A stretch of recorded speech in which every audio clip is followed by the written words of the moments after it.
Saham Telkom menjadi penopang utama IHSG ditutup menguat signifikan 3,99% di level Rp3.650 per saham dengan kontribusi 15,41 indeks poin.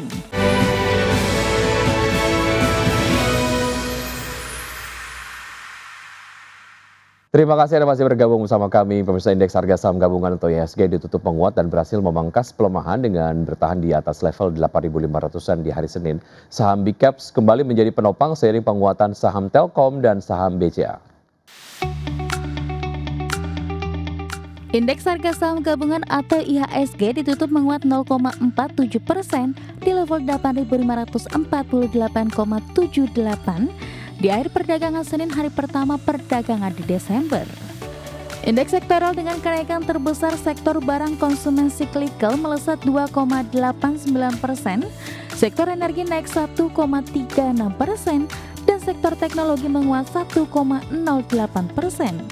Sedangkan indeks sektoral dengan pelemahan terdalam sektor properti dan real estate turun 2,02%, sementara sektor perindustrian melemah 0,44%, dan sektor barang konsumen non-cyclical yang koreksi 0,22%.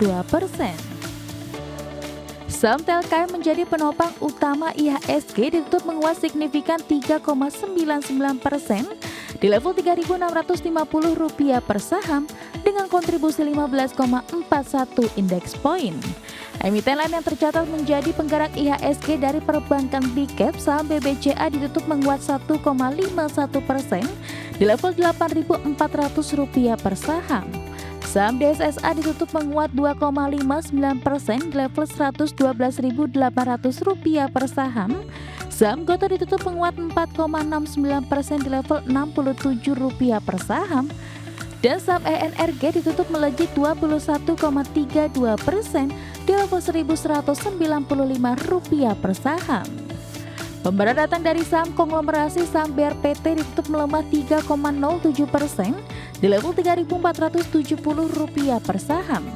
Saham ASI ditutup melemah 2,67% di level Rp6.375 per saham. Dan saham PANI ditutup melemah 3,92% di level Rp13.475 per saham.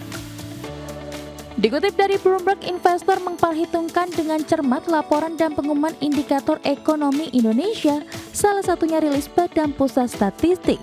Salah satunya neraca perdagangan Oktober yang masih mencatat surplus 2,39 miliar dolar Amerika. Lebih rendah dibanding konsensus Bloomberg dengan proyeksi di 3,68 miliar dolar Amerika dan juga menyusut dibanding September di 4,34 miliar dolar Amerika. Surplus ini merupakan yang terendah dalam 6 bulan. Namun surplus neraca perdagangan Indonesia sudah terjadi selama 66 bulan beruntun. Berbagi sumber, IDX Channel. Selanjutnya, pemirsa, dari bursa global, bursa Wall Street berakhir di zona merah pada perdagangan di hari Senin terseret kenaikan imbal hasil US Treasury serta data ekonomi yang menunjukkan tarif masih menjadi hambatan bagi sektor manufaktur dan di saat yang sama investor tengah menantikan pengumuman kebijakan moneter The Fed pada pekan depan.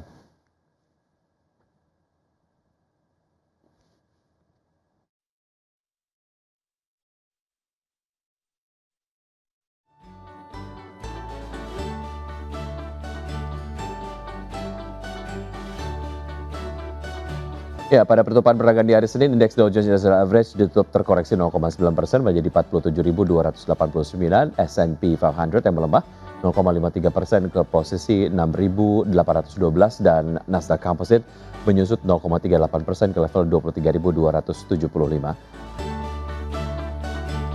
Selanjutnya dari bursa Eropa, pemirsa, bursa ekuitas Eropa yang melemah di awal pekan terseret kejatuhan sektor industri dan pertahanan termasuk koreksi signifikan pada saham Airbus, menandai awal bulan yang berhati-hati setelah pasar mencatatkan penguatan sepanjang November. Indeks Stock 600 ditutup turun 0,2% ke level 575,27. DAX Jerman merosot 1,04% ke level 23.589 dan FTSE 100 Inggris melemah 0,18% ke 9.702.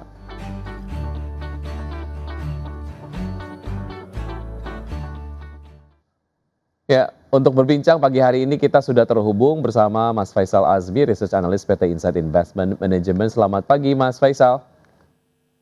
Selamat pagi Mas Suki, terima kasih sudah mengundang. Baik, terima kasih sudah bergabung bersama kami di Market Buzz. Semoga sehat selalu Mas Faisal. Baik, Mas Faisal, kalau kita bicara mengenai pergerakan dari IHSG yang ditopang Telkom dengan kontribusi 15 poin dan juga sektor teknologi, kemudian juga energi, apakah sebetulnya kenaikan ini bersifat sustainable atau hanya technical rebound jangka pendek saja menurut Anda, Mas Faisal? Baik, menurut kami kontribusi TLKM yang mencapai sekitar 15 poin ini menunjukkan adanya rotasi dana ke big caps defensif dan saham TLKM ini saat ini diuntungkan oleh laporan kinerja yang solid dan juga serta prospek monetisasi dari jaringan. Saat ini menurut kami kenaikan IHSG yang ditopang TLKM dan juga sektor teknologi energi ini masih lebih condong sebagai technical rebound karena kenaikannya belum sepenuhnya didukung oleh arus dana asing dan juga belum menembus resistance. Namun rally ini bisa menjadi lebih sustainable jika kinerja TLKM tetap kuat dan juga sektor energi tetap stabil dan juga mulai ada inflow dari institusi. Untuk sementara kami melihat ini sebagai rebound jangka pendek dengan peluang berlanjut jika ada konfirmasi dari indikator volume. Oke, baik secara fundamental Telkom sendiri menurut Anda menarik untuk bisa dikoleksi menengah ke panjang atau seperti apa untuk Telkom? Baik, untuk Telkom ini kita masih view-nya adalah menarik untuk jangka menengah dan juga panjang, dikarenakan adanya strategi dari TLKM itu yaitu memangkas jumlah anak perusahaannya menjadi sekitar 22 perusahaan. Jadi kemudian lebih efisien begitu ya dalam operasional perusahaan sendiri. Baik, kita ke data makro dari Indonesia sendiri, Mas Faisal, terkait dengan PMI manufaktur Indonesia yang naik ke level 53,3, level ekspansi yang kemudian cukup kuat. Apakah sebetulnya ini cukup untuk mengklaim bahwa pemulihan ekonomi mulai solid atau sebetulnya masih ada concern-concern yang lain?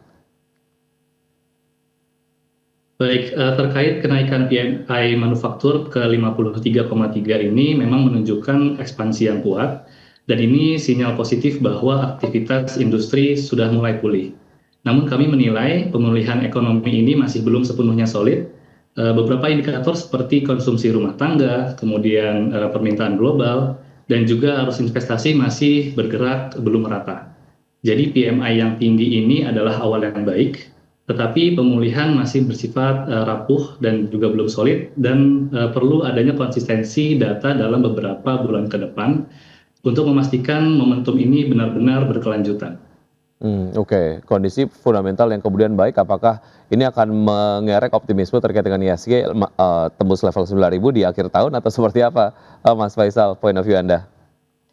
Ya, menurut kami dengan tentunya kita perlu adanya konsistensi data beberapa bulan ke depan untuk memastikan ini mempengaruhi terkait price in dari IHSG.